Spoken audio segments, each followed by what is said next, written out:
The Octagon is not just in Las Vegas anymore. Nope, guys, it's also in your hands.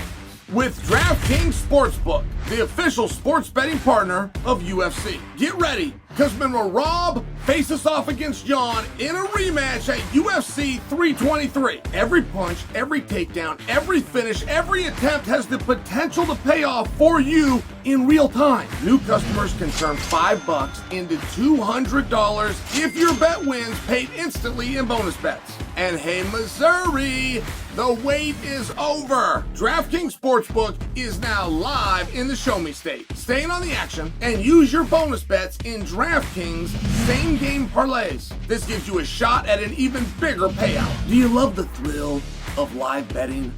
DraftKings has you covered. Bet live on star player props and in-progress games right as they happen. If sports betting is not yet available in your state, don't worry. You can still join in on all the fun with DraftKings Daily Fantasy Sports and have the shot to win cash prizes. Download the DraftKings Sportsbook app. When you do, use the promo code Sonnen. That's code Sonnen to turn $5 in bets into $200 in bonus bets if your pick wins. In partnership with DraftKings, the crown is yours.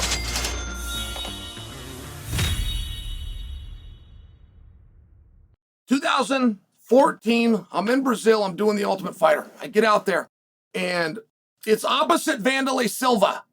And Wanderlei he just didn't understand me at that time. And there was conflict. And it was such a... There's so many stories that we have behind, if you find that interesting, but there's so many stories I could share with you from behind the scenes that was picked up on tape, and some of it was so hot it didn't even make the air. But I was stuck, and at that time I'm trying to smarten Wanderlei that, hey, Chael Sonnen, the supposed bad guy, is a character for television, which in large part is what got us here, doing a television show.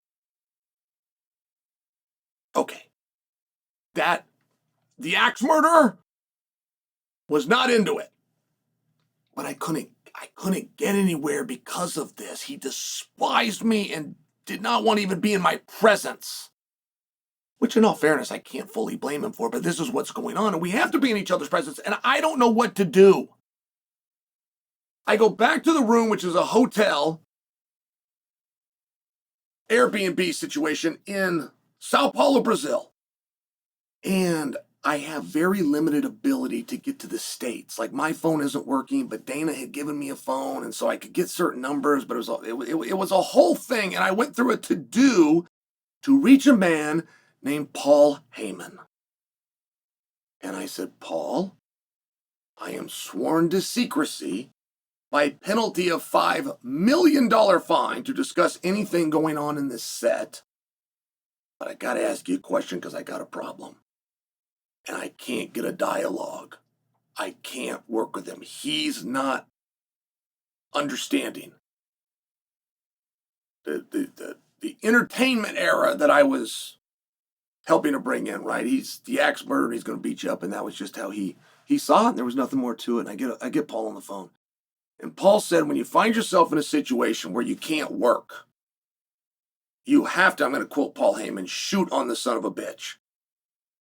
Now, shoot as a vernacular means straight. You're telling the truth, no more character. The character's out. Me, you, and this is real.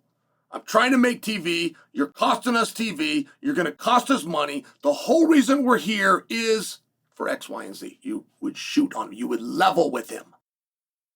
So, I'm over at DraftKings earlier today. I'm going to get you guys some odds, right? Got a partnership going with these guys. They've been great. Got Pantoja versus Van. And I got to debate whether I'm even going to bring you a piece.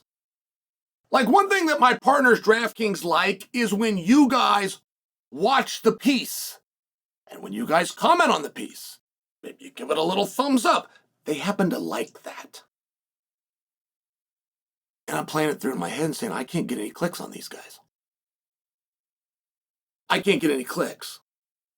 There's a world title fight, which is a co-main event, right? If you're ever fighting for world titles and you're doing it in co-main events, I mean, I get that you can't fully control a card. If you're ever fighting for a world title in a co-main event, you need to sit your management down that day, and you need to have a real clear heart-to-heart. And no difference than you're willing to shell out some money for a boxing coach or for your grappling coach, whatever that even means, or your strength and conditioning coach. No, you might need to hire somebody to handle, from an entertainment perspective, you might have to hire that guy. It's called creative control, but you might need to hire yourself some creative control. So I'm literally debating pretty good odds. And I don't think it will surprise you. DraftKings does believe in Pantoja, and Pantoja does feel like a lock. I mean, Van has something very special, and Van is without question the rightful number one contender. The fight that he had with Royval, the year that he had going back to back, right, from Jersey out to Vegas, like, Van's a gangster. But he's a young man. Pantoja's a little bit more seasoned. They both got pretty good momentum. But it does appear that Pantoja is kind of like the big brother right now. He really, in my opinion, has separated himself from the field. The odds over at DraftKings will reflect that. Before I get into the X's and O's, I got to figure out how I'm going to get you guys to watch. And in my business of thumbnails and headlines, co-main events, right off the bat, I'm in a hard spot. What am I saying? Such an awesome fight. It's so awesome that Peter Yan is on after them. What do I do? What do I do? Oh, this is the sneakiest card. Oh my God, this is incredible. So you got this Josh Van, and he's going to take on Pantoja. And Pantoja was on The Ultimate Fighter, and he recently called out Demetrious Johnson, and he fought this Japanese guy that wasn't even ranked, and it was a really close fight. Or do I shoot on the son of a bitch? I mean, what do I do? If you are a world champion, if you're fighting for top, I got to give Van a little bit of a pass. Like, Van is getting his comeuppance. Van has not headlined shows before. Van has not main evented shows before. He's stolen shows. He's been fight of the night of shows, but he hasn't main evented shows. Pantoja needs a partner. I give Van a pass.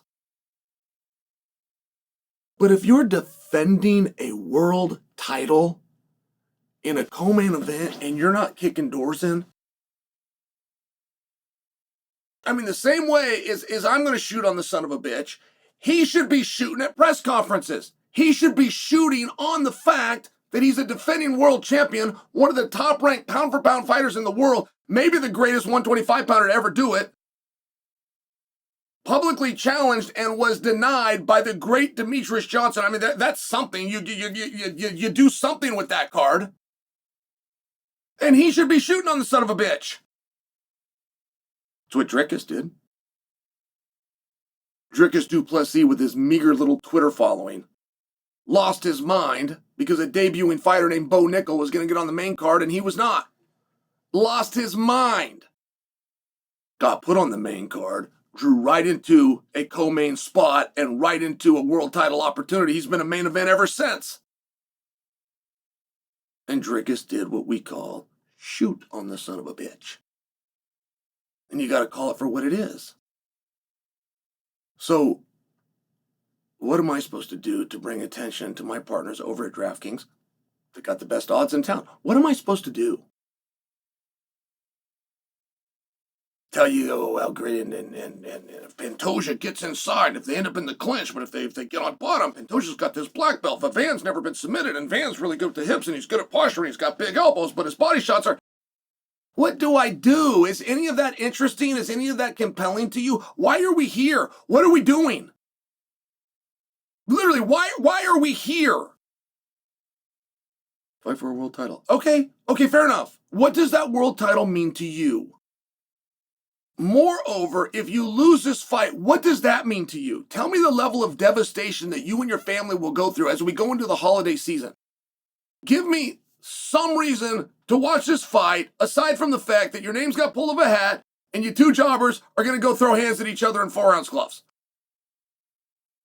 in a sport where eye pokes may or may not be allowed? Why are we here? And I don't think that I can serve the fight or get your attention to the fight if I don't come out and just call it straight. And neither one of those athletes has done anything wrong, but it is a very big deal. If you were put on a card and you were a world champion or you were an aspiring world champion and you were jerking the curtain for Peter Yan, you got to sit your management down. You got to figure out what happened. And your managers aren't going to have a good answer, by the way. They're going to be bumbling, we don't set the card and they set the card. And, at least you're in a main event. We got you paid really good.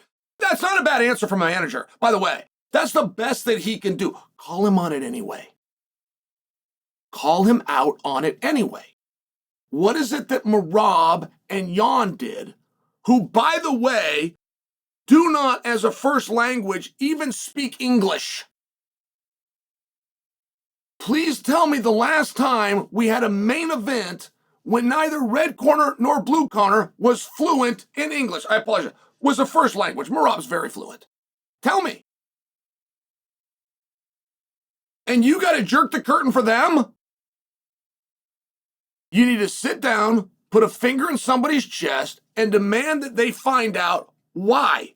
What did those guys do that I didn't do? How is this fight bigger than my fight? And don't tell me it's not, because I'm jerking the curtain. Sometimes when you're promoting, you got to shoot on the son of a bitch.